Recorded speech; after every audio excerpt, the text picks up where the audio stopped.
All right, today, day 161 of going live. We're looking at a sub 2 deal today. This is 5338 Big Bass Drive in Raleigh, North Carolina, 27610. Let's get some details of this property. So, when I looked at this property, let's see, let's look this guy up. Let's do a quick street view of the property so I understand the area a little bit better. Okay, it's probably an HOA community. Let's see if I can look at this really quickly on the satellite, see if it's in a subdivision. Yeah, so it's looks like it's gonna be one of those suburban subdivisions, lots of homes kind of nearby. Probably sold it off. Okay. Purchase price $288,000. Let me start punching in some of these deals, these numbers in. Entry fee 23,762 plus closing costs 1380, ARV 276,600. So that's why it's being sold on a sub 2, because you can see that the ARV, or the potential market value of the property, is actually lower than the purchase price. Now, when you're buying a property that is subject to, typically that includes you taking over the existing mortgage subject to the existing financing. 762 plus $10,000 assignment fee. Now, you're not assuming the loan in this situation. You're simply taking over the payments. Now, this is an FHA loan, so sometimes you got to be really careful with that. Sometimes certain title companies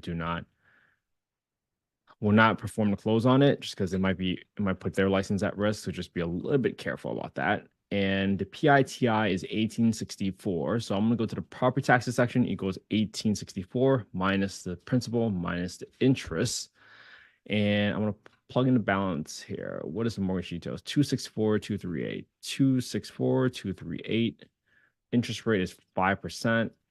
It matures 7/1/2052. So it was probably started 7/1/22. Okay, awesome. Now that I got these numbers in there, I got my 5% interest rate. Let's go ahead and take a look at the condition of the home. So there were some photos that were provided that look exactly like the photos on the MLS. This property looks decent for the most part. Maybe you want to replace flooring in two of the rooms, but that's pretty much it. Doesn't even look like it needs to be painted, except this seems a little dark. So I'm gonna put in a little bit of budget to paint half the home and do flooring updates on just a third of the home. So I'm assuming the roof is okay. I'm assuming that's part of the HOA. And I'm gonna put no painting exterior. I'm gonna put some $500 aside for just cleaning up the outside. I'm gonna put half the square footage for painting, so 1380. So it goes 1380 divided by 2. So I'm assuming I need to paint half the place. And then a third of the place equals 1380 divided by 3 for the square footage on the rooms that need the carpet replaced. That's just my personal preference. You don't have to do that. I'm going to replace the toilets in here for 2 toilets for the high pressure flush toilets. That's just my personal preference again, so that I decrease the amount of clogged toilet calls. I am not adding an extra bedroom. I'm not putting any mini splits, not putting any water heaters. I'm assuming there's no termite issues. So I got about a 9 grand rehab on this property. Okay. Awesome. Now, next thing I want to do is I want to get the rents. Usually we go to HUD FMR, we look for the small area FMRs, and we try to get the rent ceiling by zip code. But in Raleigh Wake County, they publish all the fair market rents and what they will pay for the contract rent. So if you have a 3 bedroom, this is the one of the counties where it's weird, right? Where sometimes you have the payment standards that includes the utilities. In this scenario, they're taking the fair market rent and then subtracting any utility allowances. So in this county, for a 3 bedroom home, the FMR might be 2239, but that includes utilities. So the contract rent has to subtract the estimated utility allowance. So your contract rent really for a 3 bedroom is 1839. And that's why I want to use 1839 as my rent assumption, or as the factor for my rent reasonableness. See, right here it says rent reasonableness comparison is completed by comparing unit to unassisted units. So one more thing I'll do is that I'm gonna write this down, 1839. So 3 bedroom, 1839, 3 bed, contract rent is 1839 for Wake County. 3-bed, Wake County. 4-bed, Wake County, contract rents. 4-bed is 2512. Big jump, right? 2512 from 3-bed to 4-bed.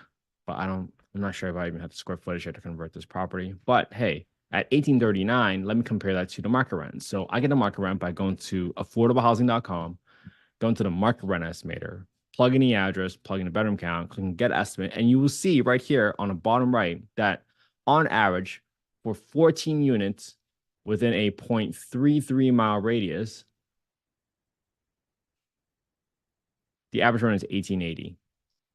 Now, because that is higher than the contract rent I saw, I know for sure I can get this 1839 because you had to take the lower of the two, and if the ceiling is lower than a market rent, then great, right? It passes the rent reasonableness test, even though I'm charging the maximum rent, quote unquote, for this area. Amazing. Okay, so now that I got some confidence in a rent that I'm able to charge on this property, let me just see if I can get the 4-bedroom rent. What is that? $21.59. So not a big jump. Solid jump up at $200, $250, but not the biggest. So this is a 3-bedroom. That's a 4-bedroom. I'm not even going to write these numbers in because they don't really matter right now. So let me go ahead and finish underwriting the deal. So right now I got $288,000 for my asking price. I got almost $9,000 for my renovations. I'm going to put $1839, which is the contract rent that I pulled from this PDF right here that they published for the Housing Authority as my rent assumption. And then I got my PI, my principal interest payments. I got my property tax and insurance number that I use based on the disclosed monthly payment from the wholesaler. And I'm just going to add another $35 to the insurance payment every single month, just to be a little bit more conservative. I got 10% set aside for my maintenance. For my HOA, I believe it was $35, if I remember correctly. $35. Yep. So I got $35 for my HOA. I got 8% for my property management, and I'm gonna lower this slightly to 3% because it looks like it's in a nice neighborhood for my vacancy. So I'm assuming people want to stick around a little bit longer. But at the end of the day, after taking out my expenses, as a 3-bedroom property, taking it over as sub 2, $1839 as my rent, I would be negative $517 cash flow a month. That's a negative 10% cash and cash return.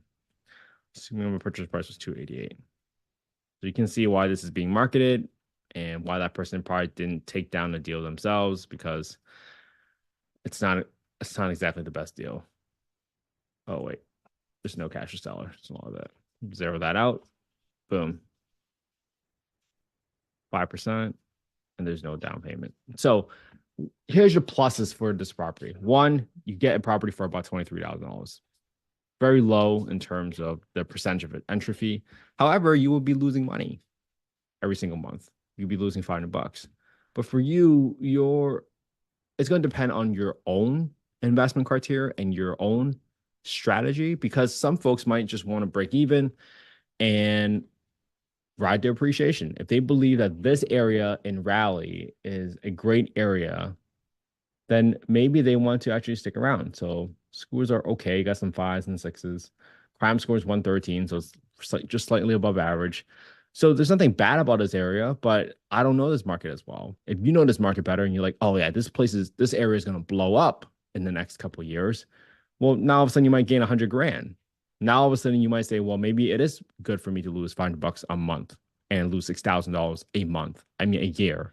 If I'm going to gain 100 grand over 2 years. Right? These are all your own personal investment strategies, and this is not investment advice. I'm not soliciting any investments on this deal. I'm simply showing you guys the work and how I think out loud. That's it. In order for you to buy 100 deals, you probably have to analyze 1,000 deals. And it's so much more important for you to figure out what your criteria is so you can quickly realize how to quickly rule out deals that are not deals. And this is why we do the work every single day. So today was a sub 2 deal. What did we just do? We first looked at the street view. Then we looked at the condition of the home. Then we got the fair market rents from HUD. We also got to look at the contract rents as published by the local city or county housing authority, which in this case was Wake County Housing Authority. We got the rents or the rent ceiling, and we compared it to the market rents because of the rent reasonableness test. You cannot charge more to a housing choice voucher holder simply because they're a voucher holder. Your rent must be reasonable when you compare it to other unassisted units, right? That definition was shown right in the live today. And then we just plugged in the details with the Subto loan, plugged in the entry costs, plugged in our expenses. And this is so important. You got to set aside money for expenses every single month because something breaks at your home no matter what. Your HVAC, your toilets get clogged, your roof needs to get replaced, there's some patches, et cetera, et cetera. There's always going to be something that comes up. So it's irresponsible for you to not set aside some money every single month for maintenance because that is money that does not belong to you. All right. Awesome. All right. This is Saturday. I hope everybody has an amazing time. Spend some quality time with your family and friends today and have an amazing weekend. I'll be back here again tomorrow for day 162. Yeah. All right. Have an amazing day.